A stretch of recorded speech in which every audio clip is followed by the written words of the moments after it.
This travel template here is the final product of what we are going to make in this video. So at the very top, we have a map to visualize where we are going to go, and then some checklists on the left. These are 5 categories, very important categories: a research section and an itinerary. And then within the research section, I have included a template where you can make notes on the culture, the transport, and the specific sites that you hope to visit. Now, what you saw on the previous page with the map, the research section, and the itinerary, these are actually all of the same database. They're just related to one another. Building a travel template from scratch, let me actually choose to make this a full width page. Okay, and so in the very first part, I'm going to have a map, but I'm actually going to add that a little bit later. Let me actually make 2 columns. So I'm going to go / column 2 and click this first option. So now I have 2 main columns. So one of these is going to be the checklist section. So I can start putting a header 1, for example. Call this checklists. And over here on the right, I have a research section. So heading 1, and we'll call this research. What I did is I just changed the width of these 2 columns so that the research one is a bit larger. For the checklist section, I need to add 5 new pages. So I'm going to go /page. The first one is a mandatory checklist. And then I put a little dash here because whenever I duplicate the travel template, I like to put a check mark for each of the lists once I am done packing for it. So there's a little emoji that can be used. But for now, we'll just keep that blank. And then the other page is the to-do list. And this is really a blank page where you can fill in the items that you know you need to do. And they're going to be specific for each case. So I'll just put in some to-do list boxes in here. And we'll put a few in there. Now, I did put a button so that whenever you click it, new checkboxes appear on the top of the button. So we can go /button. And basically want to add some blocks. And we're going to do, again, /to-do list. And we'll put, let's say, 3 more in here. So first, let me name this. Let's say check boxes. And then click done. And now for the settings, I need to click, above button. Okay, so now we're done. So whenever you click this, the new boxes will appear on top of the button. The next list is a digital list.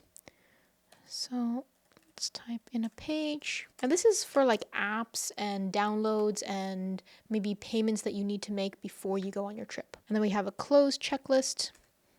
And then finally is an equipment checklist. And this page is quite useful if you are into any filmmaking or photography. Okay, so now I'm going to actually make a new database in this research section. And let me make sure that these pages are actually aligned into my checklist column. There we go. And in here, I'm going to do a gallery. Okay, and I'm going to say it's a new source. I'm going to open this new page and add some properties. So first, I'm going to change this into a last modified property so we know when it was last edited. And then I'm going to just delete this and add a status property.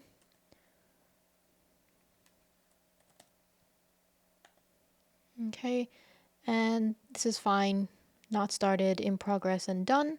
And then I'm going to add a date property so that we can fill in the travel dates for this location. And actually for this, for the dates, make sure that it's 24 hours.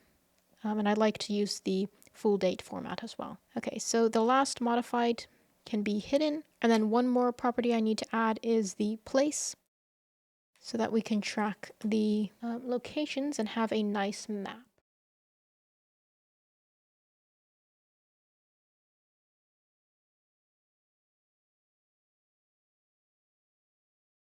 Okay, so this is the basis of the research page. I'm going to remove the preview.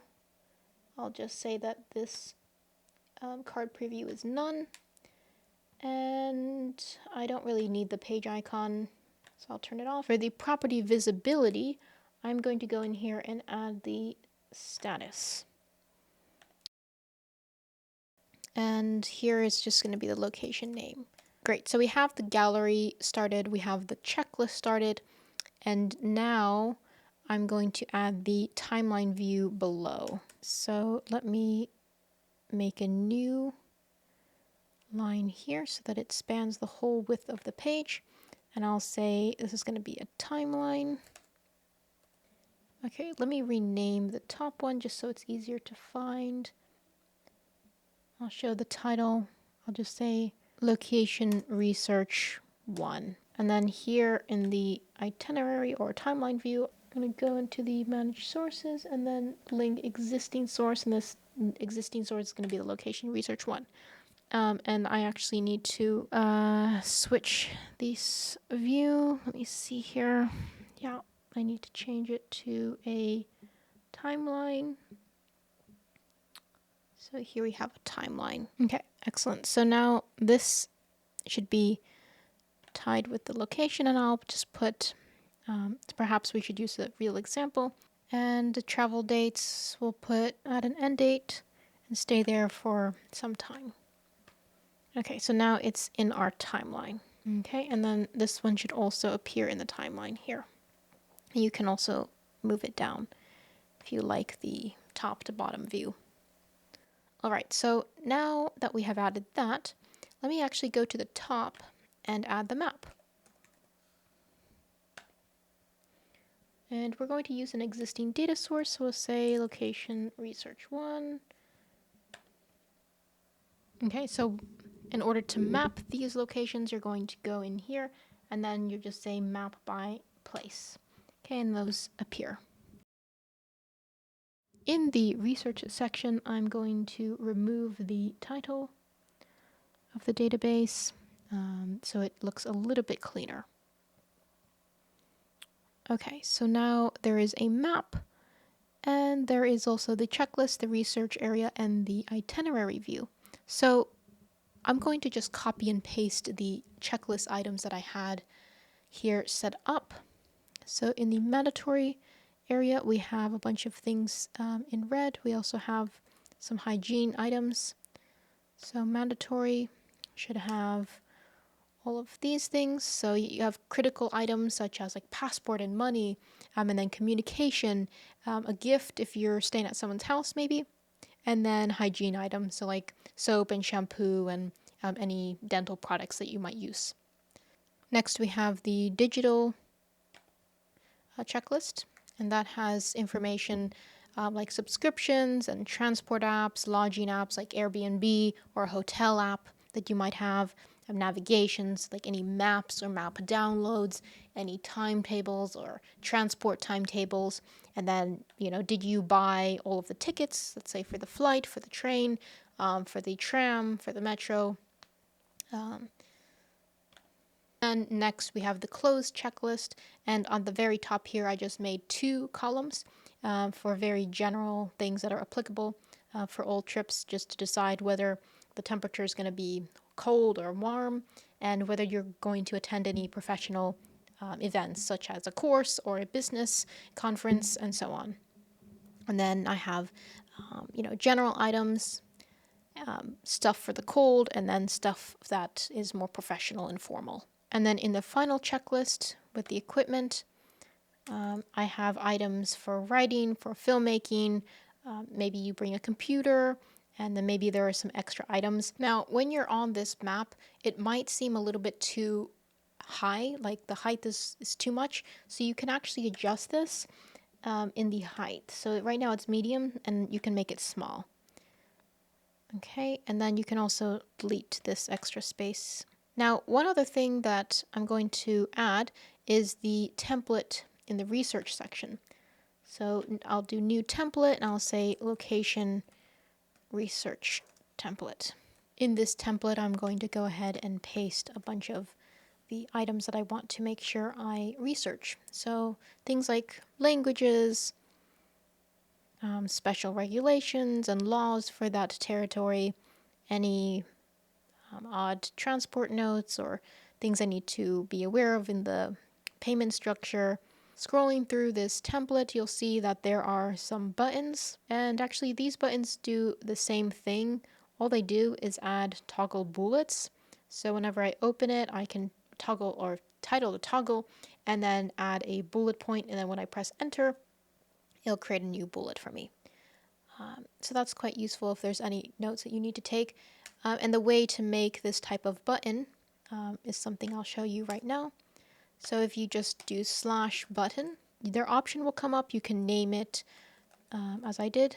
So toggle, and then when the button is clicked, you're going to insert some blocks, and what you're going to do is you're going to insert a toggle, and within that toggle there's going to be a bullet list, and then you can close it, and if you press on the toggle and then click Control D, you can duplicate it. And now you will also want to set this as inserting the toggle bullets above the button, and then this is going to be done.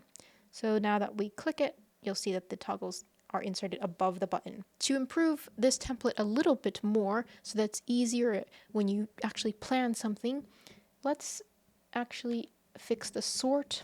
So we're going to sort by status, and we're going to want the things that are done to appear after the things that are maybe in progress or are not even started. So that's going to be our first sort, and then we're also going to sort on the travel dates. And we're going to just put ascending so that the old things go before the new. Okay, because if we change it to descending, then it's going to look like we're visiting Italy before France. So this should be ascending. So 2 ascending sorts. One puts the completed status things later in the gallery, and then the other one prioritizes by travel date. And in the itinerary itself, we can actually color code so that we know what is complete, what is not complete, what is in progress. So let's do conditional color, and we'll add something, and we're going to add by status. All right, and we're just going to match the option here. That's fine. So if something is gray, then we know we haven't started our research on it. If it's green, we know we have completed our research on it. And maybe if we have something in progress, then it turns blue in our itinerary. So this is the visual that will tell us where we are in our research. And then a few other minor things. I actually locked the map view. And when I went up here, I used this little minimize button to minimize these options, so it's very clean. And you can also do the minimization for the research section and for the itinerary. And it still gives you the option to view as of today. And within the timeline, you can always move the items.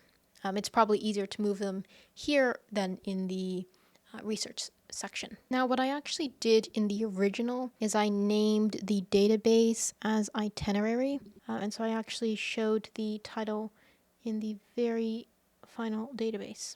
So once you have this little placeholder, you can either put in the year or you can put in the date range of your travel if you're going to be traveling multiple times a year. This is the fully functioning travel template. And so now you have a travel template that you can keep duplicating every time you travel. As a reminder, the full template is available in the link down below.